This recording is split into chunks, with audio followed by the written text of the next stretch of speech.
पिछले 7 सालों में पीएम मोदी ने देश की छवि एक शक्तिशाली देश के रूप में स्थापित की। एक ऐसा देश जो सुरक्षा हो या आर्थिक मोर्चा, हर तरह से अपने देशवासियों का हित सुनिश्चित करने के लिए समर्थ है। लेकिन विपक्ष और खासतौर पर कांग्रेसी चमचे उनकी नीतियों पर सवाल उठाते रहे। एक बार देखते हैं पीएम मोदी ने देश में ऐसा क्या बदला जब पहले इन कांग्रेसियों को स्वर्ग दिखता था। गरीबों को मिला इलाज का हक। मनमोहन के राज में किसी भी गरीब को प्राइवेट हॉस्पिटल में इलाज की सुविधा नहीं थी। मोदी जी ने 5 लाख प्रति साल तक इलाज की सुविधा दी। कांग्रेस राज में किसी गरीब को सस्ता बीमा उपलब्ध नहीं था। मोदी जी ने 12 रुपए साल से लेकर 2 लाख का बीमा दिया। पेंशन धारकों को तोहफा। अर्थशास्त्री मनमोहन जी ये न सोच सके कि प्राइवेट वर्कर को 60 साल के बाद पेंशन कैसे दे। मोदी जी अटल पेंशन योजना लेकर आए, जिसमें 5,000 महीना पेंशन और 8.5 लाख की सहायता का प्रावधान है। वही वन रैंक वन पेंशन जिसे इंदिरा ने बंद किया था, पर मोदी ने वापस बहाल किया। किसी 20 साल पहले रिटायर्ड फौजी से इसका फायदा पूछिए। धुएं से आजादी। 70 सालों से देश की महिलाएं चूल्हे के धुएं में घुट रही थी, लेकिन कांग्रेस को ये घुटन नजर नहीं आई। Modi 9 crore free gas connection दे चुका है, जिससे आज देश की हर महिला उनका आभार और कांग्रेस को गालियां देती है। रेलवे की बदली सूरत। ये जो आज रेलगाड़ी की सूरत बदली है ना, ये जो रेलवे स्टेशन पर आरामदेह वेटिंग एरिया बनाए गए हैं, ये सब वर्ल्ड क्लास सुविधाएं इसी फेकू ने दी है। कांग्रेस के ईमानदार पीएम तो रेलवे को बस एक भ्रष्टाचार करने का मंत्रालय समझते थे।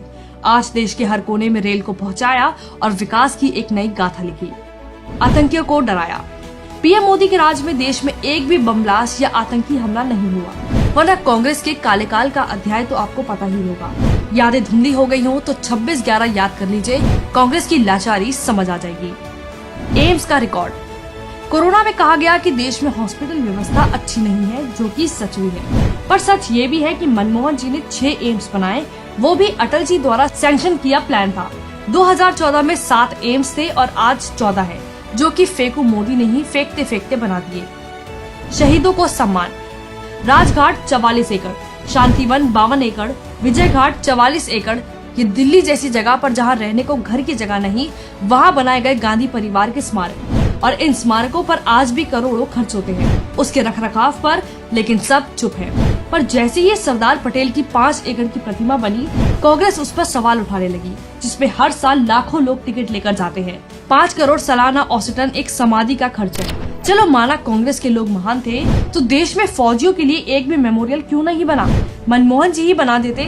नहीं भाई, वो भी इस चाय वाले को ही करना था, इसलिए दिल्ली में देश का पहला वॉर मेमोरियल बना। अब राम का नाम।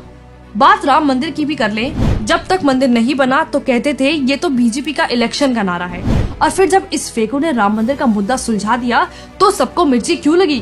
कांग्रेस ने कोर्ट में मंदिर मुद्दे का निर्णय देर से करने की एप्लीकेशन लगाई थी, याद है कि भूल गए? भूल ही गए होंगे आप। 1947 भूले, सुभाष जी की हत्या भूले, शास्त्री जी की रहस्यमय मौत भूले, 1962 की चीन हार भूले जिसमें हजारों एकड़ जमीन चीन ले गया। आप 1984 भूले, 1979 कश्मीर भूले, 1992 में राम भक्तों पर चली गोली भूले, 26/11 जैसे अनेक बम ब्लास्ट भूले, अनेक घोटाले भूले। 100 करोड़ से ज्यादा लोगों को मुफ्त टीका, मुफ्त इलाज, ऑक्सीजन मुफ्त, अनाज मुफ्त, सिलेंडर, वेंटिलेटर और तमाम अन्य सहायता दी, लेकिन गाली तो हम फिर भी देंगे क्योंकि हम कांग्रेसी हैं। बाकी आपको तय करना है। इस तुलनात्मक विवरण का मकसद सिर्फ इतना ही है कि आप अंधभक्त बने ना बने, पर अंध आलोचक बिल्कुल ना बने।